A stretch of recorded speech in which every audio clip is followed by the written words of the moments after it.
매일 성경 묵상 사무엘상 20번째 시간 내면의 싸움에서 진 사울이라는 제목의 말씀으로 함께 묵상해 보겠습니다. 본문은 사무엘상 13장 1절에서 23절 말씀입니다. 오늘은 사울의 첫 번째 불순종에 대한 내용이죠. 사울이 군대를 세웁니다. 3천 명 정도 자신의 왕권을 강화하기 위해서 근위병을 세우고요. 그 중에 2천 명은 믹마스 지역에, 그리고 나머지 1,000명은 기브아 지역에 배치를 합니다. 근데 그 사이에 있던 게바라는 곳에 이미 블레셋의 수비대가 있는 상황이었는데요. 요나단이 이 게바에 있는 블레셋 사람의 수비대를 쳐서 정복을 하게 되죠. 이 일로 인해서 블레셋이 많은 병사를 거느리고 쳐들어오게 됩니다. 믹마스라는 지역으로 쳐들어오게 됩니다. 여기에 따라서 이제 사울과 그 사울의 백성들이 길갈에 모여서 전쟁을 준비하려고 하는데, 오늘 바로 그곳에서 사울의 첫 번째 불순종 사건이 일어나게 되는 것이죠. 8절에 보니까 사무엘이 정한 기한대로 이레 동안을 기다렸으나 사무엘이 길갈로 오지 아니하매라는 표현이 있습니다. 아마 7일 동안은 기다려야 할 것을 미리 사무엘이 통보했던 것 같습니다. 그래서 그 기간 동안에 기다렸는데 마지막까지 오지 않으니까 초조해져서 사울이 그런 잘못을 저지르게 된 것 같아요.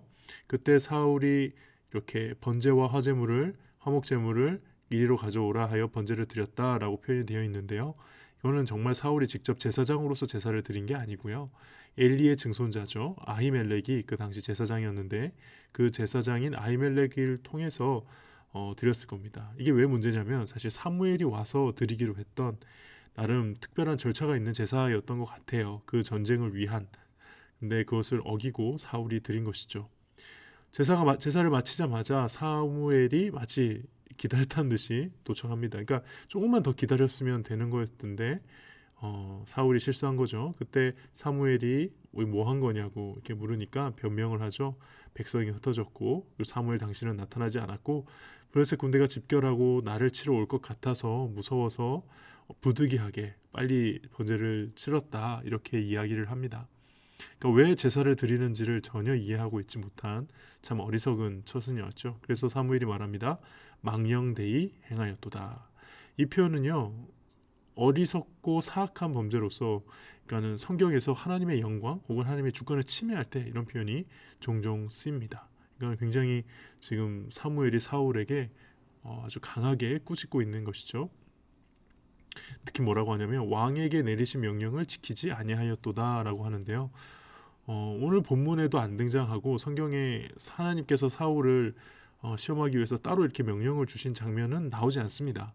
그렇게 없기 때문에, 그 장면이 없기 때문에 하나님께서 하셨다라고 단정할 수는 없지만은, 그래도 전쟁을 앞두고 왕과 제사장, 선지자 이 각자의 어떤 직무가 있는 상황이었던 것 같아요. 근데 그것을 사울이 무시함으로, 이게 문제가 뭐냐면 이 전쟁이 하나님께 달려 있다는 것을 그 왕이 보여줄 수 있어야 되는데 그러지 못했다는 점. 그래서 이스라엘 왕으로서 하나님 앞에 매우 큰 불순종의 죄를 범했다는 게 사울이 잘못한 것입니다. 그래서 사울이 이제 어떻게 됩니까? 이제 왕의 나라가 길지 못할 것이다. 그리고 하나님께서 그 마음에 맞는 새로운 왕을 세우실 것이다. 사실 무서운 말씀이잖아요. 근데 이 말씀을 듣고 사울은 회개를 하지 않죠.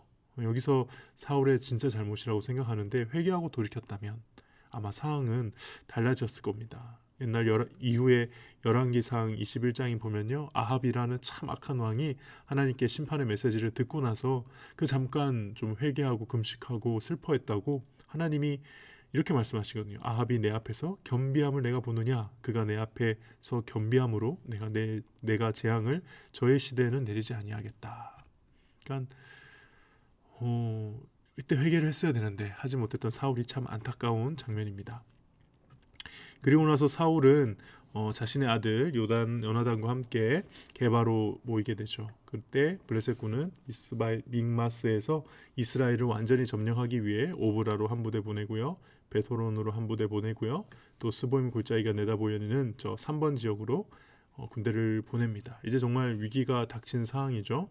특별히 블레셋에게 얼마나 이스라엘이 예속되면서 살아왔는지, 지금 상황이 얼마나 심각하고 힘든 상황인지를 또 19절부터 좀 나와 있는데요. 이스라엘의 온 땅에 철공이 없었다고 합니다. 아마 이건 철 무기를 제조하지 못하도록 블레셋이 점령한 다음에 그걸 강제로 빼앗거나 못하게 했을 겁니다. 그래서 심지어는 자신들의 보습이라든가 이 농기구들을 다듬기 위해서는 블레셋 사람한테 갔어야 했다는 거예요. 그만큼 정치적으로나 경제적으로 군사적으로 완전히 블레셋에 예속되어 있는 그런 비참한 상황임을, 식민지와 같은 상황임을 알게 해줍니다.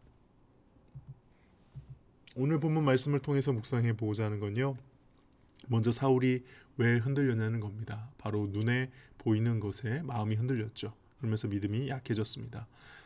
눈에 보이는 것보다 더 중요한 것은 하나님의 말씀, 약속, 내가 그 자리에서 순종해야 될 것이 무엇인가 그 자체였는데, 아쉽게도 사울은 거기에서 실패한 것 같습니다. 그러나 사울의 진짜 실수는 징계 메시지를 들었을 때 회개하지 않은 것이죠.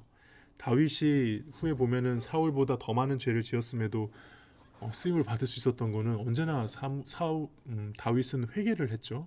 바로 잡고 눈물로 회개하고 고침을 그리고 이렇게 회복이 되었는데, 사울은 그 장면이 등장하지 않아요. 회개를 하지 않아요. 그게 참 사울의 안타까운 모습입니다. 그리고 이 모든 상황들 어떻게 보면은 하나님이 사울을 시험하시는 거고, 그 믿음을 테스트하시는 거고, 그가 왕으로서 어떤 마음으로 그 자리에 있는지를 확인해 보시는 건데, 우리가 만든 상황이든 하나님께서 허락하신 상황이든 하나님께서 언제나 우리의 믿음을 이렇게 테스트하시고 우리를 또한 테스트하실 자격이 있다는 사실을 좀 깊게 생각을 해봐야 될 것 같아요. 언제나 나는 하나님께 시험을 받는다라는 생각을 좀 가져야 믿음을 발휘할 수 있는 상황에 믿음을 발휘할 수 있지 않을까, 그렇게 묵상을 해봅니다. 함께 기도하겠습니다. 하나님, 사울이 눈에 보이는 것에 마음이 흔들렸던 이 장면을 보며, 또한 실수 후에 회개하지 않는 장면을 보며 저희를 돌아봅니다. 하나님, 눈에 보이는 것에 흔들리지 않게 하시고 변함없는 주님의 말씀을 의지하게 하시고, 혹여나 실수하고 넘어졌다 하더라도 하나님 앞에서 다시 엎드려 회개하고 회복하는 저희들 될 수 있도록 인도하여 주시옵소서. 감사합니다. 예수님의 이름으로 기도합니다. 아멘. 오늘 하루도 주님 안에서 승리하시기를 주님의 이름으로 축복합니다. 감사합니다.